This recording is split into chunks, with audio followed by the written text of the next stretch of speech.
Hello बच्चों। Physics with आशीष में एक बार फिर आपका स्वागत है। आज अपन कुछ वन लाइनर करने आए हैं, कुछ एक एक नंबर के क्वेश्चन अपन आज यहाँ पे करेंगे और कोशिश करूंगा कि वीडियो थोड़ा छोटा हो क्योंकि बच्चों की एग्जाम आ रही है और पहले हिंदी इंग्लिश का पेपर है तो बच्चे उनकी तैयारी करेंगे। लेकिन फिर भी मैं चाहता हूँ कि बच्चे ये 10-15 या 15 से 20 मिनट का वीडियो जो बनेगा उसमें थोड़ा सा ध्यान कोशिश करूंगा इसको छोटा करने की।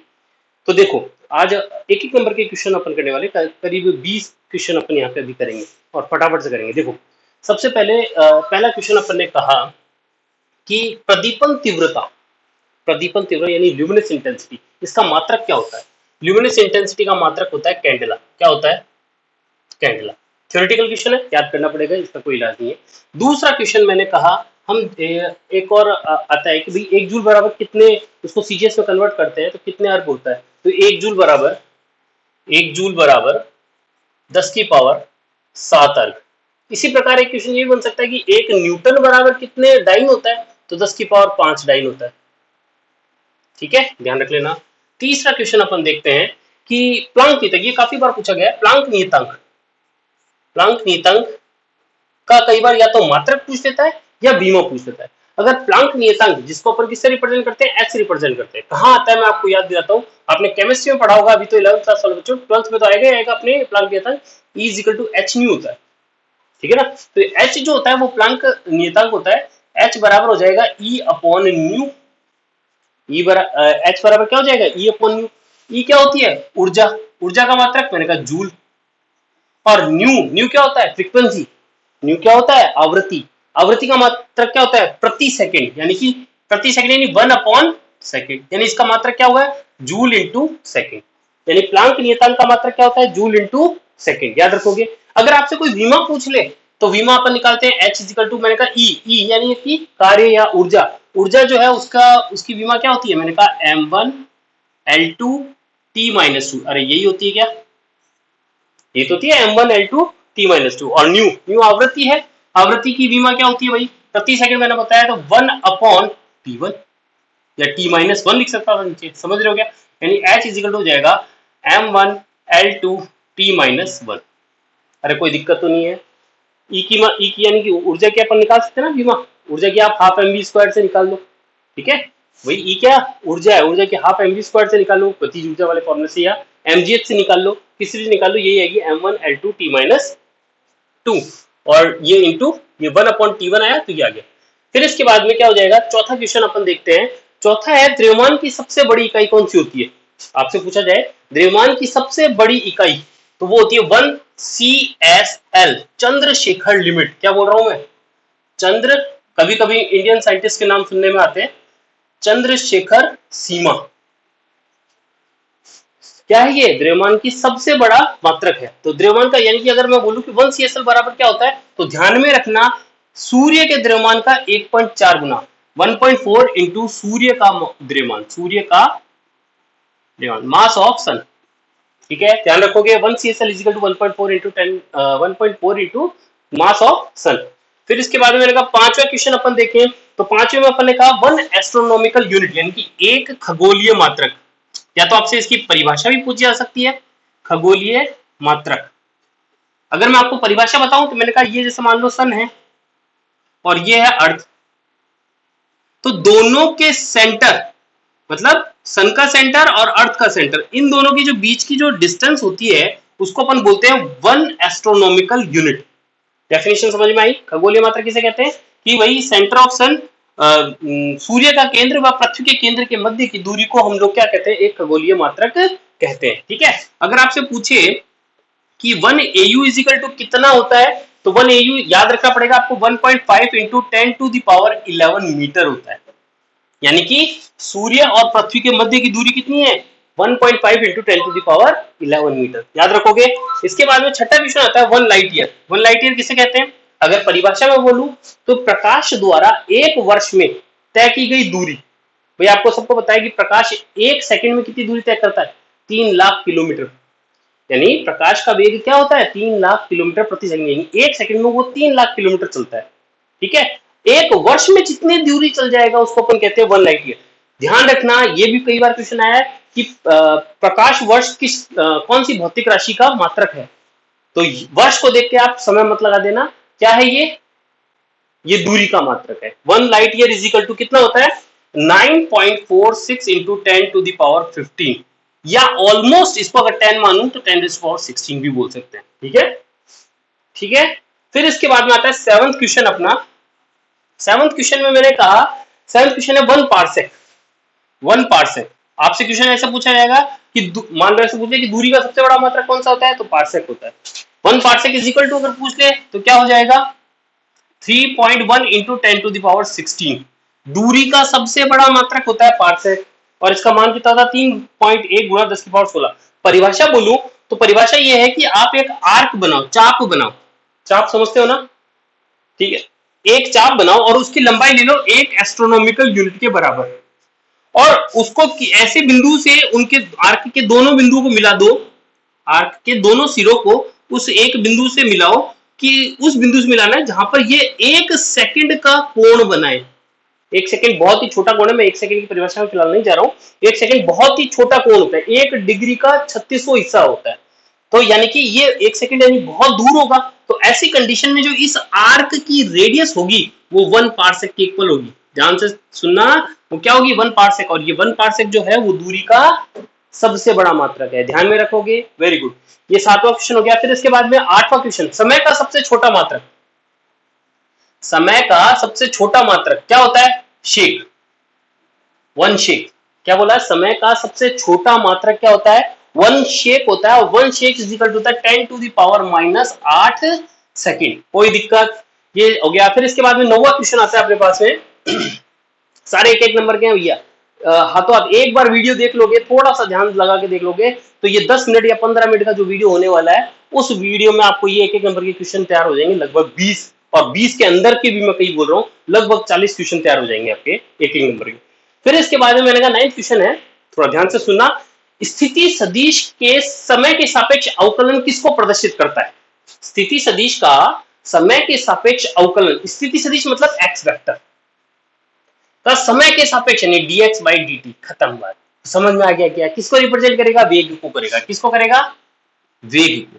भाई विस्थापन का समय के सापेक्ष अवकलन क्या होता है, वेग ही तो होता है। वेग किसे कहते हैं, विस्थापन का समय के सापेक्ष परिवर्तन, एक ही बात है। फिर इसके बाद में 10वां क्वेश्चन है, त्वरण का समय के सापेक्ष समाकलन। सुनना मैंने क्या बोला है, त्वरण का समय के सापेक्ष समाकलन किसको रिप्रेजेंट करता है। देखो इसको उल्टा करके दिखाता हूं, यानी क्या बोला, a बराबर आप सब जानते हो dv by dt होता है, ठीक है, तो dv बराबर क्या हो जाएगा a dt, और इसका अगर मैं समाकलन कर दूं तो ये क्या बन जाएगा, वेग बन गया। अरे समझे कि समझे, यानी कि त्वरण का समय के सापेक्ष समाकलन क्या होगा, वेग। कोई दिक्कत, ध्यान से सुन लो रे भाई। अगर मैं विस्थापन का अवकलन करता हूं तो क्या आता है, वेग आता है। अगर वेग का समय के सापेक्ष अवकलन करता हूं तो त्वरण आता है। त्वरण का अगर समय के सापेक्ष समाकलन करता हूं तो वेग आएगा। वेग का समय के सापेक्ष अगर समाकलन करूंगा तो विस्थापन आएगा। याद रख लेना ये बात, कोई दिक्कत। यहां तो मैं क्या कर रहा हूं, अवकलन कर रहा हूं। क्या कर रहा हूं, अवकलन, और यहां क्या कर रहा हूं, समाकलन। कोई दिक्कत, क्या बोला, समझ में आ गई होगी मेरी बात, ठीक है। ये 10वां क्वेश्चन अपना कंप्लीट हो गया। फिर इसके बाद में मैंने कहा विस्थापन समय, ये जो है ये क्वेश्चन आए हुए हैं भैया, जो मैं अभी आपको बता रहा हूं, ये क्वेश्चन आए हुए हैं। क्वेश्चन नंबर अभी देखते हैं कौन सा, 10वां 11वां है, 11वां देखते हैं।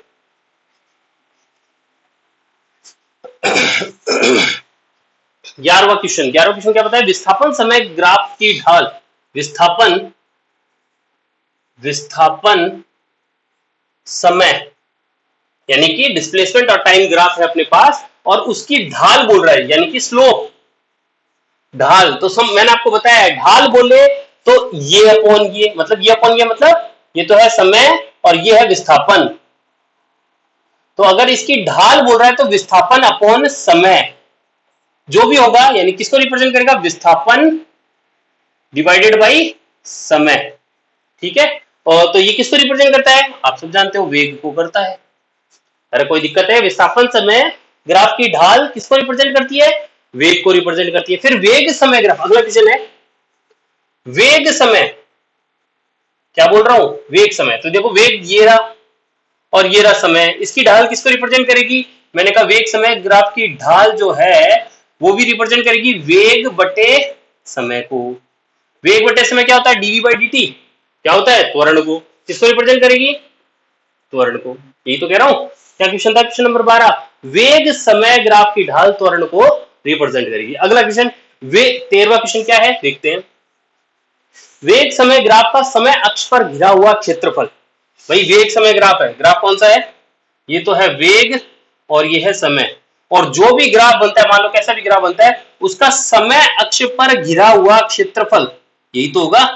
अब किसको रिप्रेजेंट करेगा, मैंने कहा ये इंटू ये को करेगा, यानी कि घिरा हुआ क्षेत्रफल किसको रिप्रेजेंट करता है, क्षेत्रफल बराबर किसको रिप्रेजेंट करेगा, वेग इंटू समय को करेगा।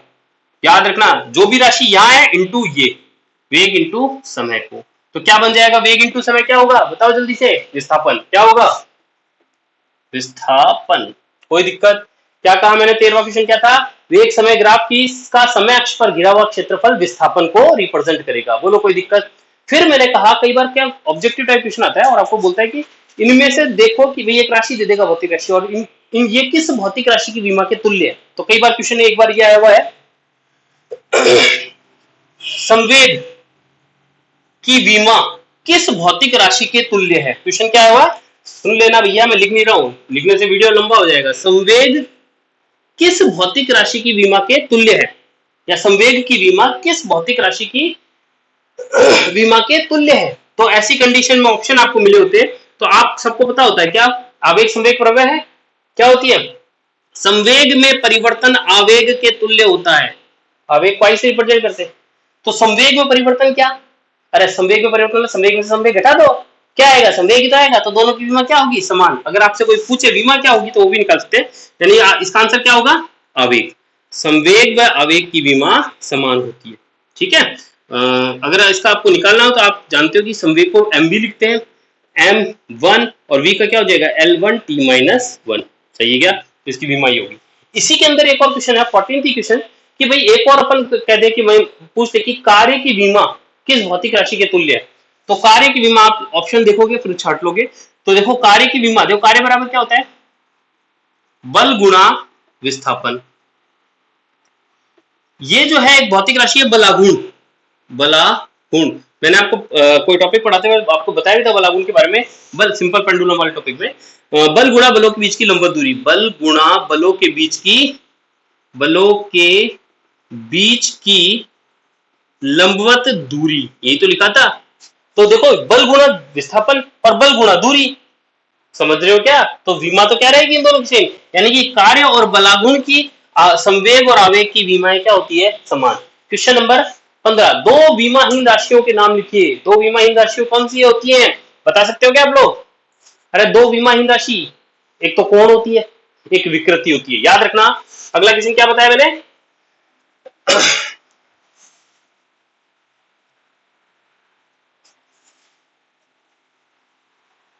क्या कहा, दो विमाहीन राशियों का, कौन सा क्वेश्चन था भैया, क्वेश्चन नंबर 15, दो विमाहीन राशियों का कोण व विकृति, ये दोनों विमाहीन राशि है, ध्यान में रखना भाई। 15 के बाद में 16वां देखो, 16 क्वेश्चन है, सुनना ध्यान से, मैं आराम से बोल रहा हूं, नोट करना चाहो तो नोट कर लेना। एक कण r त्रिज्या के वृत्ताकार मार्ग में घूम रहा है, ठीक है, एक कण जो है वृत्ताकार मार्ग में घूम रहा है जिसकी त्रिज्या कितनी है, r है, ठीक है।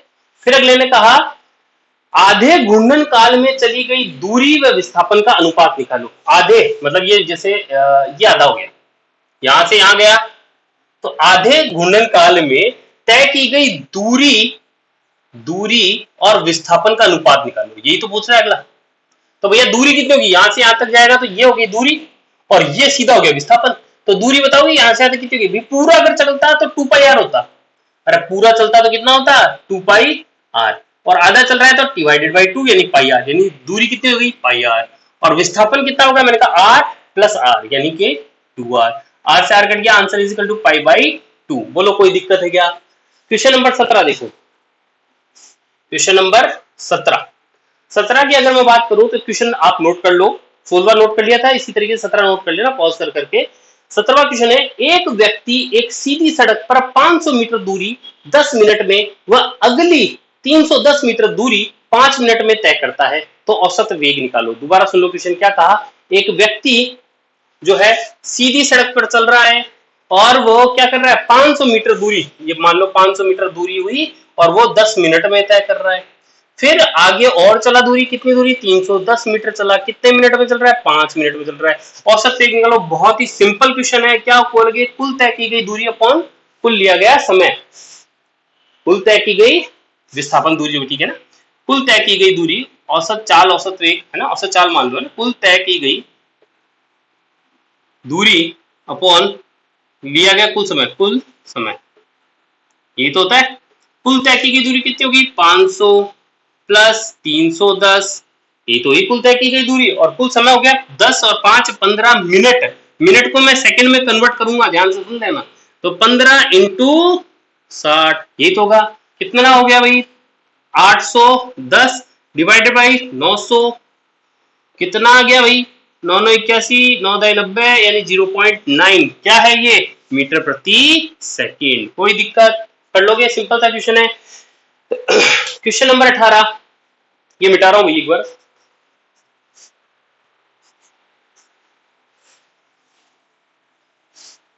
मैं कोशिश करना चाहता हूं कि ये वीडियो अपना जो है 10 मिनट में कंप्लीट हो जाए, बच्चों को सिर्फ 10 मिनट अपने हिंदी इंग्लिश के पेपर में से 10 मिनट निकाल के उनको यहाँ पे टाइम दे वो, ताकि फिजिक्स से दूर ना हो पाए। 19th क्वेश्चन देखो, 19th क्वेश्चन है, एक बस अपनी यात्रा की प्रथम आधी दूरी 40 किलोमीटर प्रति आवर से वह बाकी आधी दूरी 70 किलोमीटर पर आवर से तय करता है, तो औसत चाल निकालो। क्या कह रहा है, एक बस है भैया जा रही है, ठीक है, और वो प्रथम आधी क्या बोला, दूरी बोला क्या, प्रथम क्वेश्चन नंबर कौन सा 18 करा दी कि मैंने आपको, क्वेश्चन नंबर 18 देखो पहले, 18 छोड़ दिया लगता है मैंने। क्वेश्चन नंबर 18, एक बस अपनी यात्रा के प्रथम आधे समय में, प्रथम आधे समय में मान लो यहाँ पे वो टी टाइम पर यहां से यहां गया और प्रथम आधे समय में वो 40 किलोमीटर पर आवर से 40 किलोमीटर पर आवर से चल रहा है, और फिर शेष फिर और बाकी का जो आधा समय है वो भी टी है, उसमें वो 70 किलोमीटर पर आवर से चल रहा है। आपसे औसत चाल पूछिए, समझ में आया क्वेश्चन, वी एवरेज पूछ रहा है। क्या कहा, प्रथम आधे समय में वो 40 किलोमीटर से वह अगले आधे समय में 70 किलोमीटर पर आवर से चल रहा है, औसत चाल ज्ञात करो। तो औसत चाल का फॉर्मूला यही अभी मैंने बोला था, कुल तय की गई दूरी अपॉन कुल लिया गया समय। दूरी मेरे पास है, दी नहीं रखी अगले ने, दूरी मान लो ये तो है S1 और ये मान लो S2 है, तो मैंने कहा S1 plus S2 divided by क्या हो जाएगा 40 प्लस सॉरी समय, मैंने कहा समय कितना हो गया 2t, अरे समय क्या हो जाएगा t प्लस टी। अब S1 मुझे निकालना पड़ेगा, S1 मुझे दे नहीं रखा, तो S1 कैसे निकालू, मैंने कहा दूरी बराबर चाल गुणा समय, दूरी बराबर चाल गुणा समय, यही तो होता है, तो मैंने लिख दिया चाल तो है 40 और समय है t, ये तो S1 हो गया, प्लस फिर ये लिखूंगा तो 70 इंटू टी, ये तो लिखूंगा, और डिवाइडेड बाई 2t, आया कि नहीं आया, कर लो अब, क्या क्या हो जाएगा 40 गुणा 70, सॉरी टी कॉमन ले लिया ना, अरे टी कॉमन ले लिया और ये क्या गया 40 plus 70 divided by 2t, T से टी काट दिया, कितना हो गया 110, 110 क्या गया 55 किलोमीटर प्रति आवर, क्या हो गया 55 किलोमीटर पर आवर, उसकी औसत चाल आ गई। ठीक है, ये तो था 18वां, फिर है 19वां, देखो 19वें की बात करूं तो क्वेश्चन में डाटा सेम ही है, बस वो कह रहा है कि प्रथम आधी दूरी, यानी कि वो चला यहां से यहां तक, वो मान लो s दूरी चला और किस चाल से चला 40 किलोमीटर पर आवर की स्पीड से, अगली आधी दूरी यानी ऐसी चला कितने से 70 किलोमीटर पर आवर की चाल से, आपको औसत वेग निकालना है। क्वेश्चन में डिफरेंस समझो भैया, कई बार क्या होता है बच्चा सीधा कर देता है, औसत पूछ रहा है क्या राशियों का योग बटे राशियों की संख्या, बोले 40 में 70 जोड़ दो डिवाइडेड बाई 2 कर दो 55 आ गया आंसर। तो भैया इस कंडीशन जब समय बराबर बराबर है तब तो आ जाएगा आंसर, ठीक है 55, लेकिन दूरी के बारे में तब आंसर 55 नहीं आएगा, ध्यान से देखना। कुल तय की गई दूरी मैंने कहा s प्लस s लिया गया कुल समय, समय तो यही मान लो इसमें लग गया t1 और इसमें लग गया t2, तो t1 प्लस t2, अरे यही तो करूंगा, कुल तय की गई दूरी अपन लिया गया कुल समय, तो s प्लस s तो मैंने कर दिया 2s। अब मैंने कहा समय, समय बराबर होता है दूरी बटे, अरे समय बराबर दूरी बटे चाल होता है ना, तो दूरी तो है मैंने कहा s, चाल है 40, अरे क्या कहा s बटे 40 क्या हो जाएगा t1 आ जाएगा, प्लस s बटे 70, अरे आया कि नहीं आया, सिंपल है, इजिकल टू हो जाएगा 2s डिवाइडेड बाई, यहां से क्या करें भाई एलसीएम ले लो, क्या होगा 70 इंटू 40, ये तो एलसीएम आएगा। आप और तरीके से कर दो, मैंने दोनों को ले लिया, 70s प्लस 40s, यही होगा क्या? ठीक है, ये ऊपर चला जाएगा, कितना बन गया 2s into 70 into 40 divided by 70s plus 40s plus 40s। कोई दिक्कत है? एस कट गया। ये जो फॉर्मूला अगर इसके लिए कई लोग फॉर्मूले बनाते हैं 2v1v2 upon v1 plus v2, इस कॉन्सेप्ट के लिए फॉर्मूला याद रखते हैं कई लोग 2v1v2 upon v1 plus v2, direct formula लगा के भी आप कर सकते हो। तो लेकिन आपको पता होना चाहिए ये जब दूरी आदि होती है, मतलब समान समान दूरियां होती है, उसके लिए ये फॉर्मूला लगता है। समान समान समय है तो अपना नॉर्मल लग जाएगा क्या, v1 plus v2 divided by 2। कौन सी वाली कंडीशन के लिए? इसके लिए क्या होगा, ये फॉर्मूला लगेगा उस चाल के लिए। ठीक है, सॉल्व कर लेना, क्या हो जाएगा भाई? अरे कर दोगे क्या?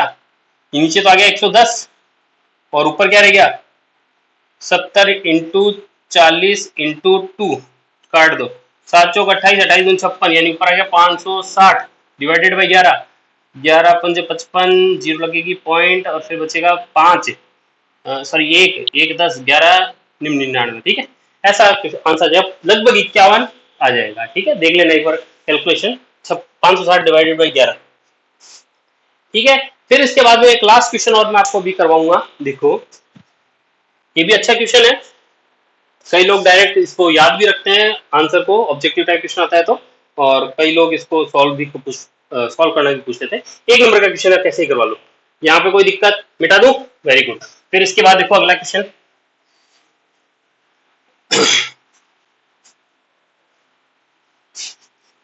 अगला प्रश्न नोट कर लो भैया, स्वतंत्रता पूर्वक गिर रही एक वस्तु द्वारा अपने प्रथम व द्वितीय सेकंड में पार की गई दूरी का अनुपात ज्ञात कीजिए। स्वतंत्रता पूर्वक कोई वस्तु गिर रही है भैया, ये लो, यहां से ये गिर रही है नीचे। ठीक है, मान लो प्रथम सेकंड में, पहले 1 सेकंड में मान लो ये दूरी तय करती है S1 बोल दिया, जो कि बराबर होगी S1 के। पहले सेकंड में यहां आएगी, 1 सेकंड में तय की गई दूरी भी यही होगी, और पहले सेकंड में भी तय की, भाई 1 सेकंड में तय की गई दूरी ये, और पहले सेकंड में भी तय की गई दूरी यही होगी।